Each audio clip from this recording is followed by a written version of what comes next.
Okay, someone asked, hi, I see that you are draping the dress form to develop the pattern. Does the dress form measurements have the same measurements as your client? Do you just make adjustments to fit the client's measurements once you are done draping? Now, I've been getting a lot of these questions here on YouTube and on my Instagram about adjusting measurements. How do I adjust it for my client or myself? I had did a video right here, I will link it, where I showed you how I drape my patterns first and then grade them up. Now, there's a technical way, and that technical way is too confusing and you're gonna get lost. So I like to dumb my stuff down because I want to make it simple and easy for me to understand. However, if you have a dress form like me, I'm going to share with you another easy tip that you can do so you can grade your dress form from 1 size to 2 sizes to 3 sizes, or customize it to any size based off of the person's measurement or your measurements. So come with me to my dress form and I'll show you how to do that. Okay, so here's my dress form, and these are the measurements of the dress form right here. So now I'm going to be taking those this dress form up to 2 sizes. So I have some custom sizes here, some custom measurements, and we're going to take the bust to a 38 inch, the waist to a 29 inch, and the hip to a 40 inch. Now, in order for us to do that, I'm going to be using batting. Now, this batting, I got it from my local fabric store, and you can easily find this in your local fabric store, maybe in the upholstery section of your store. This is used for, like, you know, when they cover like chairs, sofas, you know, they upholster this, they put this thin layer of fabric over the foam. So we're going to use this for padding. What I'm going to do, I pre-cut some already, some little strips. And what you want to do is focus your attention on the bust, the hip area, and the waistline. So depending on how thick you want it to be, you want to place the batting over it. I pre-cut a strip already, and I'm going to just cut this and start shaping my bust, because the bust needs to be much bigger. So I'm going to take this all the way to the side. Now I'm going to be working on one side of this because I always do half of a measurement. But if you want to work with the full circumference of your dress form, you could. So all I'm going to do is just, you know, place it like this. And just start pinning it just to give me a nice, like that.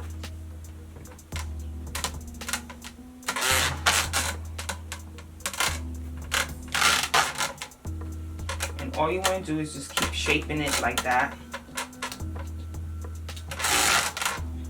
and placing it right here, so that way you can start growing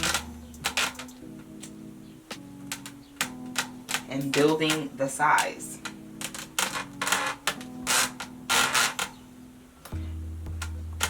Now, when you start placing this on here, just try to shape it so you can retain the shape of the dress form. Don't just start patting it and then just, you know, leaving it the way it is. You gotta shape it to look like a body still.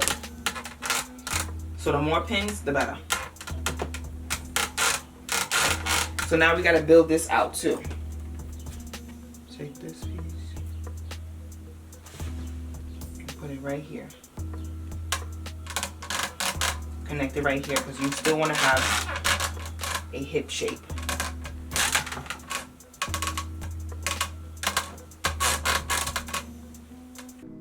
So I decided to do a voiceover on this section because my dress form was making a lot of squeaky noises, which was annoying me. So anyways, you want to continue to just fill out the areas where you want to emphasize. If it's the hip, you need more shape in the hip, just add more batting and just shape that out. If it's in the butt area, just add more batting to that area and shape it out. Just build the shape that you want so you can get the proper fitting and measurements based off of your body type or the person's body type.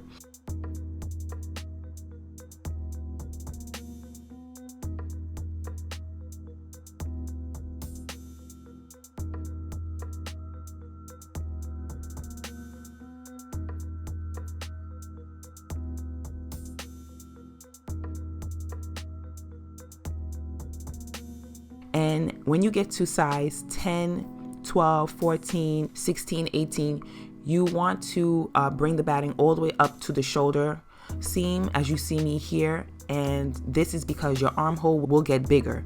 For size 6s, 8, and below, the armhole's kind of the same, maybe slightly bigger, but it's a huge difference when it's a size 10, 12, and beyond.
Now, once you've finished padding like this, it's time for you to measure to see your measurement if your sizing has gotten bigger.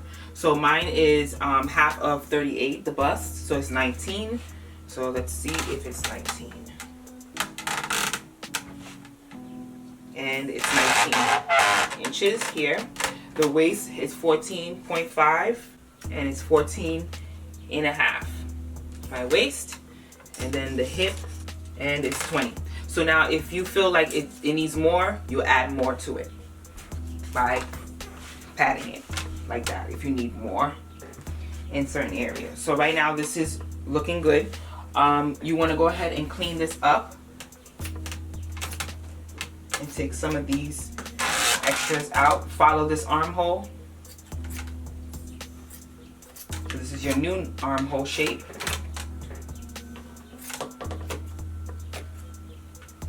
Take all of this off. I'm going to just remove that because I don't need all of that.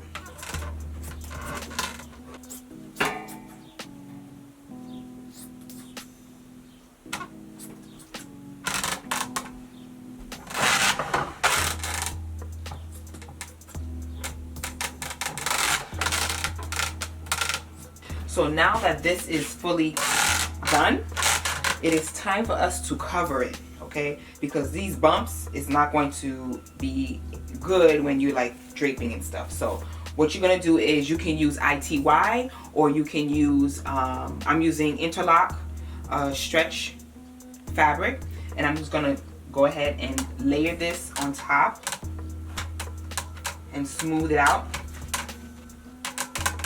Now what you would do is, if you're going to do the whole entire dress form, you basically would cover the whole entire dress form.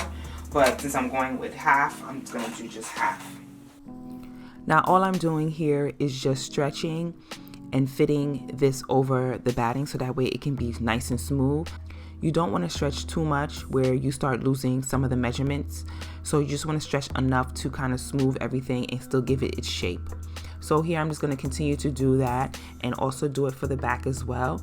And I'm going to connect that to side seam so that way I can create a side seam.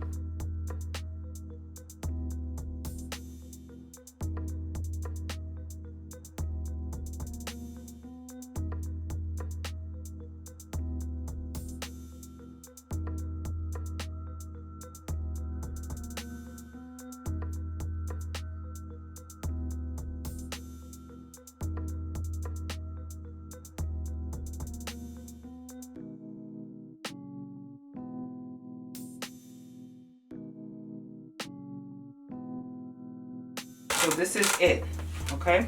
So all you have to do is just sew this, sew it right here on the shoulder, and you have a little knit to go right on top. You know, I sewed everything up so you can see, and you just basically put this back on.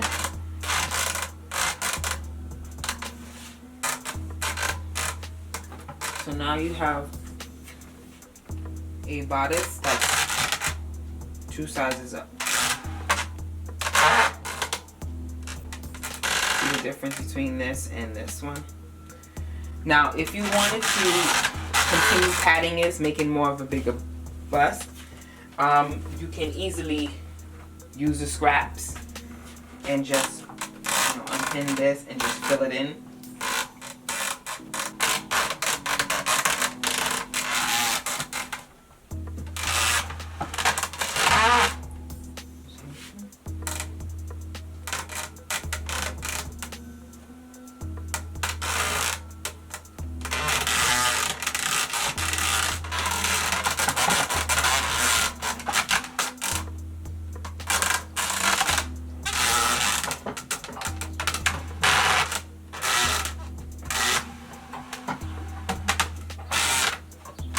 And then lastly, you would basically tape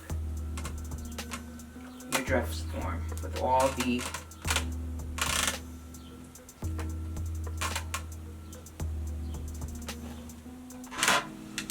and then voila. So I hope you enjoyed this tutorial. Leave a like, comment, and subscribe. And I'll see you guys in my next one. The next tutorial is going to be a fun one. I'm excited about it, so stay tuned.